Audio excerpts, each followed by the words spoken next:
जय श्री सीताराम। कैसे हैं आप सब? आशा करते हैं आप सब ठीक ही होंगे। ऐसे भगवान की कृपा आप सब पर बनी रहे। बहुत बहुत शुभकामनाएं आप सभी के मंगल जीवन के लिए। आज मैं राजेश तिवारी निर्मोही एक नए वीडियो के साथ अपने चैनल पर उपस्थित हुआ हूं। आप सबको मैं कोई ना कोई जानकारी देता ही रहता हूं अपने चैनल के माध्यम से, और सबसे बड़ी खुशी तब होती है जब आप लोगों की प्रक्रिया मेरे पास सीधे मेरे नंबरों पर आती है। ऐसे ही प्रभु की कृपा आप सब के ऊपर बनी रहे। बहुत बहुत मंगल कामनाएं, बहुत बहुत शुभकामनाएं। आज एक बड़ी सुंदर जानकारी आपके बीच में देने का प्रयास कर रहा हूं। एक प्रश्न उठता है, कई बार इस प्रश्न को कई लोगों ने मुझसे किया भी है और अपनी सामर्थ्य के अनुसार मैंने उसका जवाब भी आप लोगों को देने का प्रयास किया है। भगवान श्री राम जी ने बाली को क्यों मारा? एक बड़ा सुंदर प्रश्न है। भगवान ने बाली को मारा तो क्या कारण था मारने का? जैसा कि राम जी ने स्वयं बताया है, रामचरितमानस में भी ये चर्चा आती है। अनुज बधू भगिनी सुत नारी, सुन सठिये कन्या समचारी, इनहि कुदृष्टि बिलोकई जोई, ताहि बधे कछु पाप न होई। ऐसा रामचंद्र जी ने कहा है रामचरितमानस में। उसके पीछे भी मेरे भाई एक बात तो तय है, अगर कोई किसी को मारता है तो सीधे तो नहीं मारता।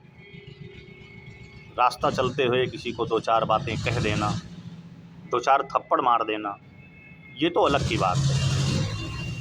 लेकिन अगर कोई किसी को जान से मारता है तो उसके पीछे कहीं ना कहीं बहुत बड़ा रहस्य होता है, और रहस्य भी तीन के अलावा चौथा नहीं होता। आप सबको पता है, जर, जोरू, जमीन,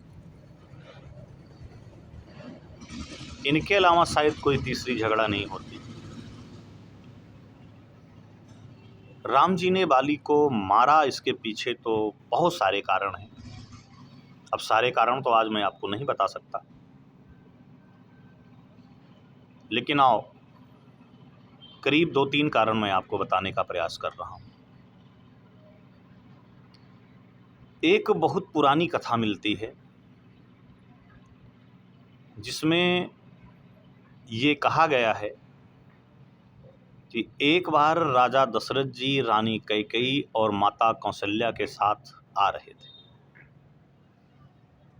तो किष्किंधा पहुँचे, शाम हो गई। इनको लगा कि अब हम अपने अयोध्या समय से नहीं पहुँच सकते हैं। भाई आज का ज़माना तो था नहीं, हेडलाइट ऑन कर लो, अपर डीपर मारते हुए चले जाओ। पहले हाथी थे, घोड़े थे, सेना थी मेरे भाई। तो इन्होंने क्या किया, वहीं पर विश्राम कर लिए किष्किंधा में। जब विश्राम किया तो राजा थे, कम से कम हजारों की सेना रही होगी, 100-200 घोड़े रहे होंगे, इससे कम हाथी नहीं रहे होंगे, कुछ भी रह सकते थे, इसका कोई माप नहीं है कितने रहे होंगे, पर सेना साथ में थी। तो जब राजा दशरथ जी ने वहाँ पर विश्राम किया और बाली को पता चला कि मेरे राज्य के बाहर राजा दशरथ जी सेना लेकर के आए हुए हैं, तो मेरे बंधु जाकी रही भावना जैसी, प्रभु मूरत देखी तिन तैसी। अब वो झगड़ालू किस्म का सदस्य था, व्यक्ति था। उसके मन में आया कि कहीं ना कहीं राजा दशरथ ने मेरे ऊपर आक्रमण तो नहीं किया है। यही सोच करके वो हाथ में गदा लेकर के निकला और राजा दशरथ जी को युद्ध के लिए ललकारने लगा। तो महाराज दशरथ जी चक्रवर्ती सम्राट थे। उन्होंने कहा, बाली, एक बात तो तय है कि कोई बुद्धिमान व्यक्ति तुझसे युद्ध नहीं करेगा। तुमको ब्रह्मा का वरदान है और उस वरदान में ये निश्चित है कि सामने से युद्ध करके कोई तुम्हें मार नहीं पाएगा, बल्कि वो अपने आप को बहुत ही कमज़ोर महसूस करेगा, क्योंकि जो तुम्हारे सामने लड़ने आएगा उसका आधी शक्ति, आधा बल तेरे अंदर खुद समाहित हो जाएगा। तो तुझसे लड़ने का मतलब ये हुआ कि ब्रह्मा जी का अपमान करना। और एक राजा,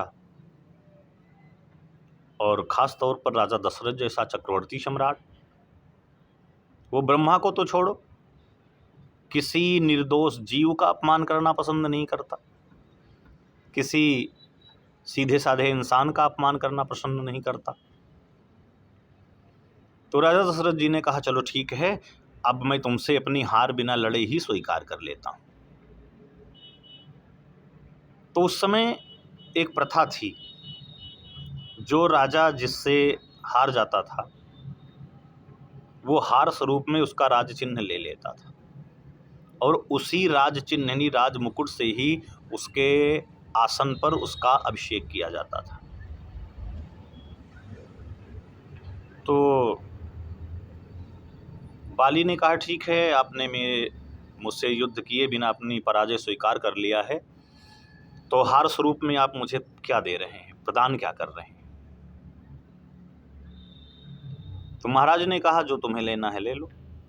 अब वो सोच रहे हैं कि ज़्यादा से ज़्यादा ये सेना मांगेगा, हाथी मांगेगा, घोड़ा मांगेगा, लेकिन आनंद रामायण में ये प्रसंग आता है कि कैकेयी का हाथ राजा दशरथ के सामने ही बाली ने पकड़ करके कहा, हार स्वरूप में ये रानी मुझे अर्पण कर दो। उसी समय कैकेयी ने कसम खाया, मूर्ख बंदर, तुझे ब्रह्मा का वरदान हो चाहे जिसका वरदान हो,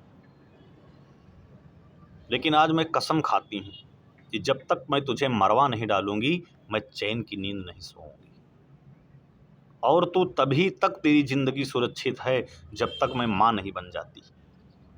तुझे मारने वाला कोई और नहीं, मेरा अपना दूध पिलाया हुआ मेरा अपना बेटा होगा।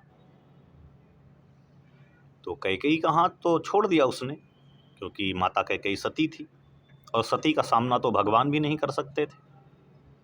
जिस सती ने स्वयं ब्रह्मा विष्णु को माता अनुसुईया के रूप में अपनी गोद में खिलाया हो, भगवान शंकर को बच्चा बना दिया, उस सती के सामने जब भगवान नहीं टिक सकते तो बाली की कोई औकात नहीं थी। उसने इनका हाथ तो छोड़ दिया, लेकिन हार स्वरूप में उनका जो राज चिन्ह था उसे ले लिया। ये लोग तो अपने घर चले आए।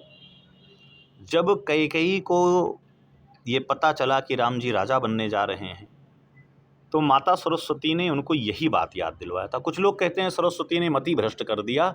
आज मैं बता दूं मेरे भाई, माता सरस्वती किसी की मति नहीं भ्रष्ट करती।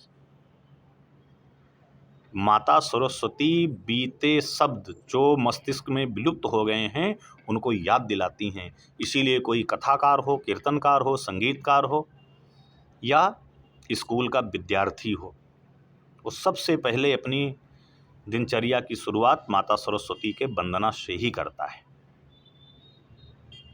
आल्हा वाले भी गाते हैं, बैठ सरस्वती जाओ जिभिया पर, भूलो शब्द बतावत जाओ। तो माता सरस्वती जी ने कैकेयी को याद दिलाया कि कैकेयी, तू राम को राजा बनाने की बात कर रही है, तो क्या तेरा बेटा इस दिखावटी मुकुट से राज्याभिषेक होगा? इसका पहले उसको लाने भेजो जिसका वो अधिकारी है। और दूसरी बात, जिस अपमान का घूंट तूने पिया है, जो तुमने वादा किया है, उस तेरे वादे का क्या होगा? जैसे इस बात को याद दिलाया, तैसे माता कैकेयी ने एक शब्द कहा, प्रात हो तो मुनि वेश धर जो न राम बन जाए। क्योंकि राम जी बन जाएंगे तभी बाली का संहार करेंगे। अगर ये राजा बन जाते तो बाली का नहीं, रावण का भी नहीं संहार हो सकता था महाराज। उसके पीछे भी बहुत बड़ी कथा है। अब मैं आपको अगले अंक में बताऊंगा कि राम जी अयोध्या में रहकर राक्षसों का संहार क्यों नहीं कर सकते थे, बाली का उद्धार क्यों नहीं कर सकते थे।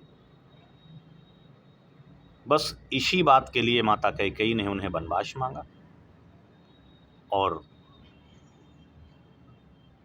बाली का राम जी ने उसी चक्र में वनवास के ही समय में उद्धार किया।